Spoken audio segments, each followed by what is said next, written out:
Tawamu kedua Lang. Dengan wajah sedih dia berkata, Kakak Jie, bisakah kamu tenang sebentar? Oh, kamu tidak mau Kakak Jie mengajarimu cara memanjat dua Lang?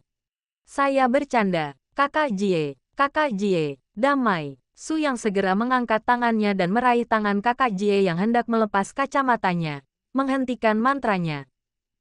Dia sungguh takut, lagi pula. Saudara Jie tidak terlihat sedang bercanda. Terlebih lagi, dengan bisepnya yang lebih tebal dari kakinya, dia ragu apakah dia memiliki kemampuan untuk melawan. Benar-benar, kata saudara Jie dengan sedikit penyesalan. Benar-benar, Su yang menatap kakak Jie di depannya dengan wajah masam. Aku hanya bercanda dengan Susu. Susu mengulurkan tangan dan meraih bahu Su Yang, mendorongnya ke kursi malas, membiarkannya berbaring, lalu perlahan mengusap kulit kepala Su Yang. Melihat ekspresi ketakutan Su Yang, dia hampir mati karena tertawa saat itu juga. Hahaha, mari kita lihat apakah kamu berani menggoda kakak Jie lagi. Katanya bercanda sambil berwajah sombong. Sayang sekali, saudara Jie berdiri di samping dan melengkungkan bibirnya. Ada sedikit ejekan dalam tatapannya pada Su Yang. Setelah minggir, dia memilah barang-barang di atas meja. Dia bertanya pada Su Yang, apakah kamu sudah memutuskan rencananya? Sisi Sanqi belakang. Kalau kau punya ide yang lebih baik, tidak apa-apa. Su Yang menatap Susu di depannya, menatap pipi orang lain, terus-menerus membersihkan ingatannya. Aku tidak bisa datang ke tempat sialan ini lagi. Benar-benar mengerikan. Kalau begitu, aku akan melakukan apa yang aku suka. 37. Cuma 37. Ledakan keras keluar dari mulut Su Yang. Saudara Jie, hahaha. Susu mengambil handuk dan menyeka rambut Su Yang. Dia duduk di samping, sambil memegangi perutnya. Aku tidak tahan lagi. Aku benar-benar ingin tertawa. Aku akan mengganti pembalutku. Hahaha. Kamu bicara dengan suara kecil yang manis. Bagaimana bisa kamu mengucapkan kata-kata vulgar seperti itu? Sungguh keterlaluan. Su yang menatap Susu yang berjalan keluar, sedikit takut. Jadi, apakah kalian ingin pergi bersama? Tidak apa-apa. Aku tidak takut. Susu mengedipkan mata pada Su yang sambil bercanda. Su yang berkata dengan wajah pahit, aku takut. Baiklah. Saudara Jie sedang memainkan cinta sejati. Saudara Jie yang berdiri di samping, meraih lengan Su Yang dan menariknya. Su Yang ditekan ke kursi. Kakak Jie, aku sudah punya seseorang di hatiku. Jadi Ayang, kau sudah terlambat. Tidak ada tempat lagi untukmu di hati kakak Jie. Benar-benar, Su Yang menatap bayangannya di cermin dan berkedip. Palsu, Raja Naga memutar mulutnya. Tapi ngomong-ngomong, Anda cukup berpikiran terbuka. Wang Jie, yang berdiri di belakang Su Yang, menunjukkan senyum pahit di wajahnya. Penerimaan hal-hal ini di Tiongkok masih sangat rendah. Setelah mengetahui bahwa saya gay, banyak orang tidak mau datang. Saya tidak peduli. Su Yang mengangkat bahu, memperhatikan sisir menyisir rambutnya. Rambutnya menjadi helai, dan tersenyum pada saudara Jie. Selama kamu tidak menyerangku, kita masih berteman baik. Hanya untuk apa yang kamu katakan, aku akan memberimu diskon 50% di masa mendatang.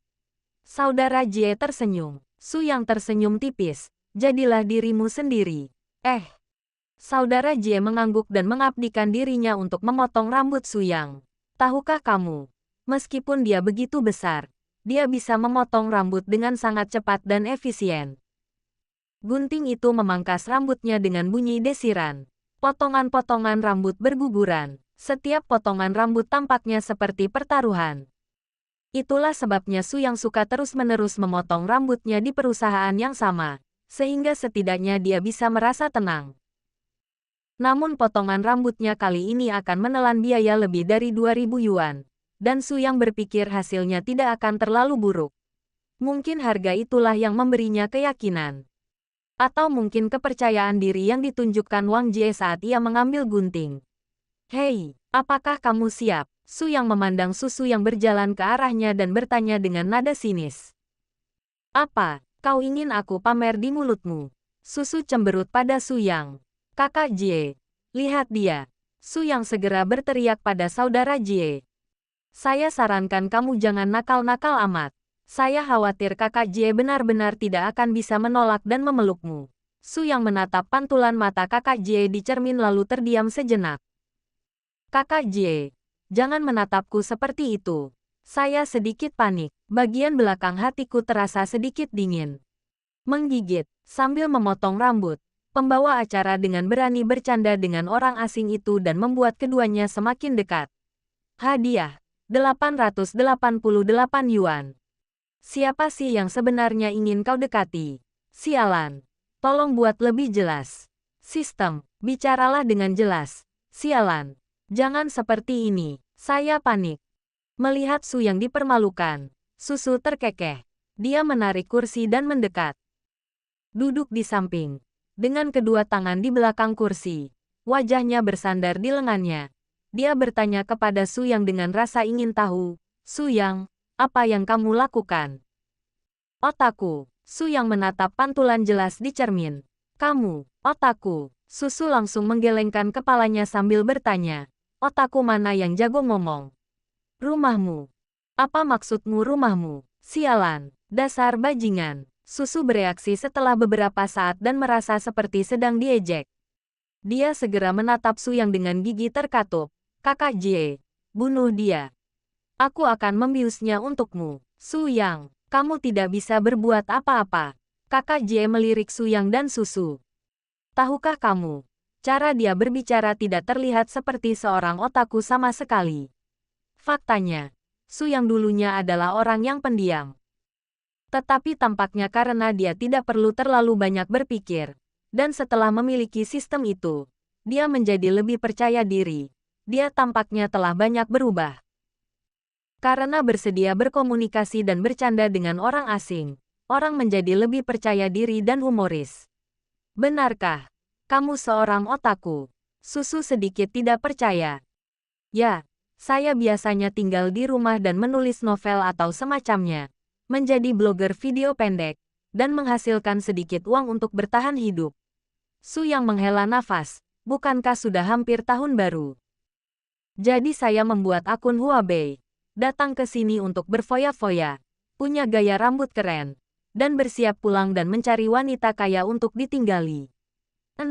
Mulut Susu berkedut. Kakak Jie mengangkat alisnya. Benarkah? Kalau begitu aku tidak akan menerima uangnya kali ini. Tidak. Su Yang sedikit bingung ketika mendengar ini. Aku hanya bercanda. Aku benar-benar tidak berani datang ke tempat ini. Tidak. Saudara Jie. Bisakah kamu percaya mural ini? Saat pertama kali kami bertemu, dia masih seorang gadis berambut merah muda yang penuh energi. Sekarang kamu adalah seorang adik perempuan yang bersemangat namun penuh dengan bahasa kotor. Anda jelas-jelas mempermainkan kontras ini. Bahkan nada bicaranya pun berubah. Dia gadis yang lembut dan manis tadi. Anda mulai membiarkan diri Anda lepas, bukan? Satu set peralatan untuk mencuci, memotong, dan mengeringkan. Su Yang duduk di kursi dengan selimut tebal menutupi kepalanya. Dia duduk di kursi, merasa sedikit bosan. Susu datang ke sisi Su Yang dan bertanya dengan penuh semangat, apakah kamu ingin bermain game? Su Yang segera berbalik dan berteriak, Kakak Jie, Susu ingin bermain game di tempat kerja. Kakakku bosnya, aku kesini cuma buat bersenang-senang. Cuma bantu-bantu sedikit. Susu mengangkat alisnya ke arah Su Yang dengan bangga. Su Yang, 6. Bagus sekali. Bawa aku bersamamu. Saudara Jie juga menarik kursi dan duduk di samping. Menyilangkan kakinya dan duduk di sofa. Apa yang sedang kamu mainkan? King of Glory, Chicken Dinner. Apakah ada kemungkinan? Saya hanya tahu cara bermain game PC. Su Yang merasa sedikit malu. Yang berikutnya, ayo main King of Glory. Susu di samping segera mengeluarkan ponselnya. Mendengar ini, Su Yang perlahan mengeluarkan ponselnya. Di mana kamu mendapatkan barang antik ini? Susu menatap kubus kecil klasik di tangan Su Yang. Apakah ini 6S sialan? Terima kasih. Ini 8. Su Yang menatap Susu di depannya dengan mata ikan mati. Kemudian dia menyesuaikan sistem mall. Membeli 15 port terbaru. Atur semua konfigurasi ke pengaturan tertinggi. 14.000. Harga ini masih agak tinggi. Tapi itu tidak masalah. Lagi pula itu gratis. Jadi tidak ada yang perlu dikhawatirkan. Su Yang segera memesan. Menggigit, tuan rumah membeli telepon seluler dan bermain game dengan teman-teman barunya. Pengalaman yang telah lama hilang ini mengingatkannya pada masa mudanya. Hadiah, 55.555 yuan. Wow, apakah ini sangat bagus? Dalam sekejap, saldonya meningkat hingga sekitar 220.000. Sungguh keterlaluan. Sudah berapa lama saldo saya yang 6.000 yuan di pagi hari meningkat menjadi 220.000 yuan sekarang? Rasanya seperti hidup dalam mimpi. Kalian bermainlah terlebih dahulu. Aku membeli sebuah mesin yang akan segera sampai. Su Yang menatap susu dan menyesap teh dari cangkir. Ah, kamu membelinya. Susu sedikit bingung. Su Yang, saya sarankan kamu jangan terlalu keterlaluan. Model mana yang kamu beli? 15 por. Su Yang memiringkan kepalanya dan menatap susu. Sedikit bingung, bukankah kamu memintaku bermain game? Tapi, susu tersenyum pahit. Aku tidak memintamu membeli ponsel. Hampir sama saja, sudah saatnya aku mengganti ponselku. Untuk sesaat, susu terasa sangat rumit. Mengapa saya begitu dihargai? Apakah itu keterlaluan? Lebih dari 10.000 yuan bukanlah uang yang banyak baginya. Tetapi itu bukanlah sesuatu yang akan ia beli begitu saja. Kalau begitu, saya akan bermain satu ronde dulu. Saudara Jie di samping memandang Su Yang dengan aneh, membuka permainan. Dan dengan Timmy, dia menatap susu dan bertanya, bagaimana denganmu? Aku akan bermain nanti juga. Susu mendecakkan bibirnya. Tak mampu kembali sadar barang sedetik pun. Dia merasa otaknya tidak bekerja cukup dan dia perlu makan sesuatu untuk menyegarkan otaknya. Apakah kamu ingin makan sesuatu? Aku merasa sedikit lapar. Lihat saja, setelah memulai permainan, Saudara Jie mengeluarkan asbak dari samping dan meletakkannya di atas meja, lalu menyerahkan satu kepada Su Yang. Saat dia masih sedikit bingung, dia mengeluarkan sebatang rokok dengan perasaan nakal dan memberikannya kepada Susu. Susu yang sedang memesan makanan, tanpa sadar mengambil rokoknya. Baiklah, aku akan kembali dan memberitahu ibu bahwa kamu benar-benar merokok. Saudara Jie, sang Raja Naga, tertawa. Renyah sekali dan dapat dipegang dengan satu tangan. Oke, Susu memutar matanya. Kami bermain seperti ini setiap tahun. Dan Anda tidak akan pernah bosan. Saya akan berbicara dengan sahabat saya nanti dan dia akan membantu Anda melakukannya tahun ini. Itu hanya kencan buta saat tahun baru Imlek. Apa salahnya menjadi gay? Katakan saja langsung kepada mereka. Susu menoleh ke arah Su Yang dan bertanya, apa yang ingin kamu makan? Su Yang terdiam selama 2 detik. Mi Chong Chong. Oke. Yap-man menunjuk dan menunjuk. JPG. Ketika aku bertanya apa yang ingin kamu minum, kamu menjawab teh. Ketika aku bertanya apa yang ingin kamu makan, kamu menjawab mie. Susu menatap Su Yang dengan heran. Dari mana asalmu? Orang tua. Gimana hobi kamu nggak bisa lebih muda? Aku nggak peduli. Aku mau pesan ayam goreng. Makan aja ayam gorengnya. Lulu.